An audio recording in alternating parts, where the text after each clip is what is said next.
প্লাস্টিকের বোতল বা প্যাকেট, টিনের চাল বা ছাদে জমে থাকা পানি অবিলম্বে ফেলে দিন। স্মরণ রাখবেন, 3 দিনের বেশি জমে থাকা পরিষ্কার পানিতে এডিস মশা বংশ বিস্তার করে থাকে। হসপিটালের পরিবেশ এতটাই খারাপ, হসপিটাল নিজেই অসুস্থ। এখানে ডেঙ্গু ট্রিটমেন্ট নিতে আসলে ডেঙ্গু নিয়ে এমনিই রুগী ফিরে যাবে। হাসপাতালে যে অবস্থা, অপরিচ্ছন্ন রয়েছে, ময়লা মাটি পানি সব জায়গায় জমে রয়েছে। হ্যাঁ, এতেই তো ডেঙ্গু জন্ম হচ্ছে। আমি হসপিটালে ট্রিটমেন্ট হতে আসছিলাম, আসার পরে দেখি নিজে তো অসুস্থ, তারপরে ওই হসপিটাল দেখে আরো অসুস্থ হয়ে গেছি। পাশে চারি সাইডই সব পানি ময়লা মাটি জমা, আর ভিতরে বাথরুম সে যাওয়ার পরিবেশ নেই, খুব খারাপ অবস্থা। এখানে যে রুগী আসছে অসুস্থ, তাছাড়া আরো বেশি অসুস্থ হয়ে যাচ্ছে এইসব পরিবেশ দিকে। ডেঙ্গু মশা সব তো জন্মাচ্ছে। তো হাসা উপজেলা স্বাস্থ্য কেন্দ্রের সামনে দুর্গন্ধ ময়লাযুক্ত থাকায় এখানে মশামাছি জন্মগ্রহণ করছে এবং মানুষের যাতায়াতের খুবই অসুবিধা হয় এবং দুর্গন্ধ এবং ময়লা মাটি পানি জমে থাকে।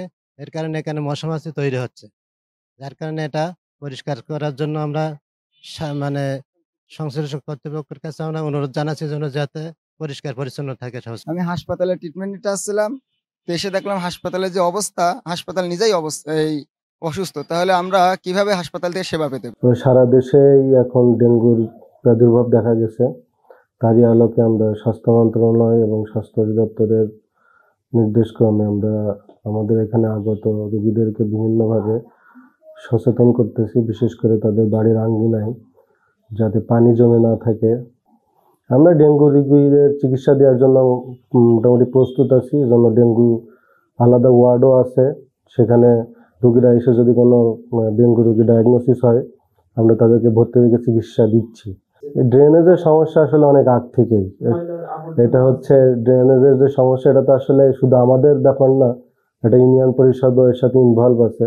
আমরা তাদেরকে আগেও জানিয়েছি, এখনো জানাচ্ছি, এবং মোটামুটি এই পাশের গ্রামের পুরা পানিটা এর মাধ্যমে যায়।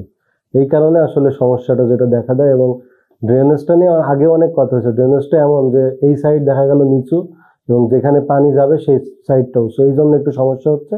তো এটা নিয়ে আমরা উপজেলা পরিষদকে বারবার জানাচ্ছি, ওনারা ব্যবস্থা গ্রহণ করবেন।